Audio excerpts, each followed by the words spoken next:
Let me ask you something. Imagine you spent over $1,000 on a drone, a genuinely spectacular piece of technology. Fast, smart, capable of shots that would make a Hollywood cinematographer raise an eyebrow. Now, imagine waking up one morning, picking up that drone, heading out to film something you've filmed dozens of times before, and discovering that your drone simply won't do it anymore. Not because it broke, not because the battery died, but because someone, somewhere, decided to quietly flip a switch and take away a feature you paid for. That's exactly what happened to me. And by the end of this video, you are going to fully understand what DJI has done to the Air 3S, why it matters, what the new Fly App 1.20.0 actually brings to the table, and here's the part most reviewers aren't mentioning, whether there's anything you can do about it. So do not click away, because the most important part of this video is coming up and you are not going to want to miss it.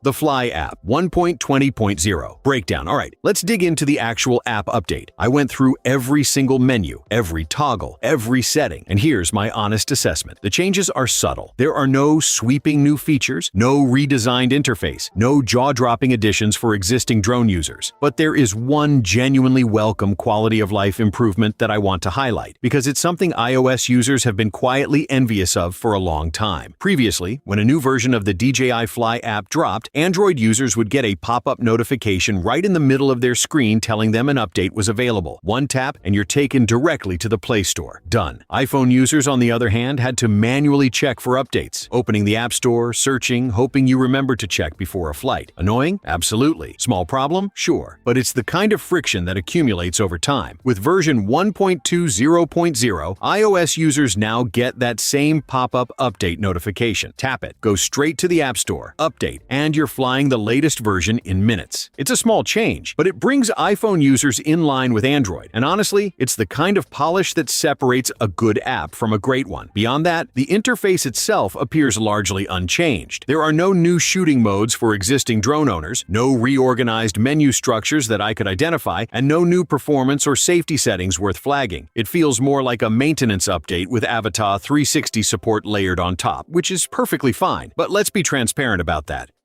Pre-flight ritual with drone companion. Now, before any test flight, and I mean any flight, regardless of conditions, I always run through the same pre-flight checklist. It's not just habit, it's what separates a clean, confident flight from a potential disaster. My tool of choice for this is Drone Companion, and it earned its place in my workflow very quickly. For this particular session, I fired up the flying conditions assessment, and we were showing a clear green light. Good to go. But I never stop at just that headline. I scroll down and check wind direction and speed, because it's not just about whether it's safe to launch. It's about making sure you're flying out into the wind so you return with it behind you. That's how you avoid a flyaway. It sounds obvious until the first time someone tells you it happened to them. Here's the part that genuinely impressed me on this flight. Drone Companion's KP index and weather forecast showed a 30% chance of rain at 2 p.m. I checked the time. It was literally a couple of minutes before 2, and as I looked up from my screen, I noticed the faintest drizzle beginning to fall. That's not luck. That's a well-calibrated forecasting tool doing exactly what it promises. If you're serious about flying, predictive weather like this isn't optional. Drone Companion also includes an ND filter calculator, which is something I want every new drone pilot watching this to pay attention to. If you've ever stood in a field holding 3 different ND filters and guessing which one to use, this calculator eliminates the trial and error entirely. And for those who aren't sure whether they even need ND filters yet, the app has built-in learning modules that explain when and why to use them. I've linked it in the description, and just to be completely transparent, I earned 0 affiliate commission on this. I recommend it because I genuinely use it, and it genuinely works. With the pre-flight checklist ticked off, and with the light rain passing after a few minutes, we were ready to launch. The test flight begins. The drone of choice for today's test is the DJI Air 3S, flown with the RCN3 controller paired to my iPhone. And look, if you've never flown the Air 3S, the footage you're seeing right now should tell you almost everything you need to know. The quality is simply extraordinary for a consumer drone at this price point. Sharp, stable, dynamic range that handles both highlight and shadow detail with genuine sophistication. We opened the flight by sweeping over a historical filled-in dock, a beautifully textured subject that gave us a great opportunity to stress test the camera's rendering under slightly overcast, diffused light. The results were exactly what I expected from the Air 3S. Excellent. As we pushed toward an old building in the frame, I noticed the local seagull population was taking a personal interest in our operation. Entirely expected when you're flying in their airspace, and something you always need to stay alert to. Keep your head up and keep the drone moving. From there, we transitioned to the Arctic Corsair, a historic vessel sitting nearby, and attempted a top-down reveal shot before transitioning into Dronie mode for a landscape pullback. Now, this is where things got interesting in a way I didn't expect. The subject tracking during the Dronie was behaving erratically, constantly jumping between focus targets even after I manually drew a tracking box. It kept returning a subject loss notification before eventually settling and completing the maneuver. It got there in the end, but it wasn't smooth, and that's the kind of behavior worth flagging, because these intelligent flight modes need to be reliable, not just occasionally functional. The phone overheating incident. After the Dronie sequence, I hit a wall, and it had nothing to do with the drone or the app. My screen became almost unusably laggy. The live feed was freezing, jumping, stuttering to the point where I was flying almost entirely on muscle memory rather than visual feedback. Not ideal, not safe. Here's what I found when I reviewed the footage afterwards. Right at the beginning of the screen recording, the DJI Fly App had actually popped up a warning. It knew I was screen recording. I'm still not entirely sure how, and it put up a notification saying that screen recording may cause the device to overheat and result in degraded performance. And that is exactly what happened. My older iPhone simply couldn't sustain the screen recording load alongside the app at the same time. The lesson here is important. If you plan to record your screen for a review, a tutorial, or content for your own channel, test with your current device first. Don't assume it'll handle it. I landed, restarted the phone, tried again, still laggy, and made the call to head to a new location with a fully charged iPhone 17 Pro Max. About an hour later, we were back in the air with zero performance issues. The app was stable, the feed was clean, and we were ready for the second half of the test, which is where the really infuriating discovery was waiting for us.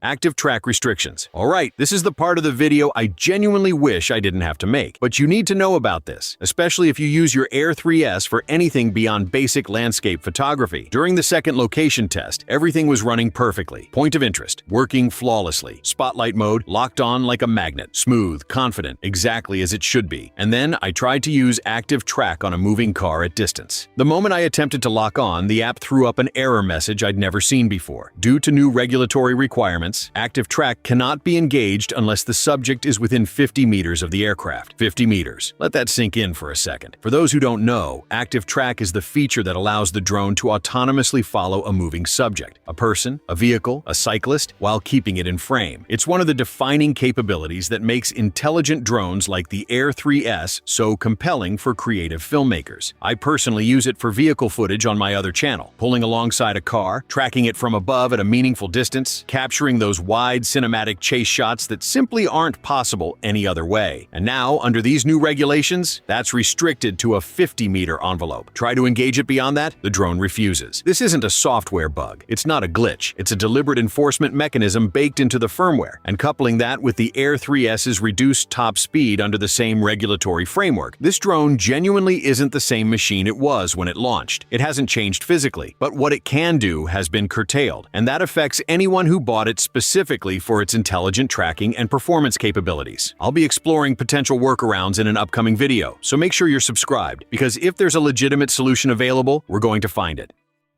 Return to home and 360 panorama. Let's round off the flight test with two final checks. First up, return to home. I triggered RTH from a meaningful distance, and the drone came back cleanly, accurately, and without hesitation. Exactly as you'd expect from a mature, well-calibrated system. One tip I always share on this channel, and it bears repeating every single time, is this. Once RTH has done its job and brought the drone back overhead, cancel it and land manually. RTH is brilliant for getting the drone home safely, but landing manually gives you control over the final few meters, which is where obstacles, crosswinds, and surface irregularities can catch you off guard. A concrete landing pad, a bumpy grass surface, a gust at the wrong moment. Manual landing lets you adapt. RTH cannot. We wrapped up with a 360 panorama, always one of my favorite tests, because it's a mode that requires the drone to be consistent, patient, and precise across an extended capture sequence. The panorama executed cleanly, stitched correctly, and the 360 viewer in the gallery rendered it without a single issue. Exported it straight to my device for social media use. Flawless.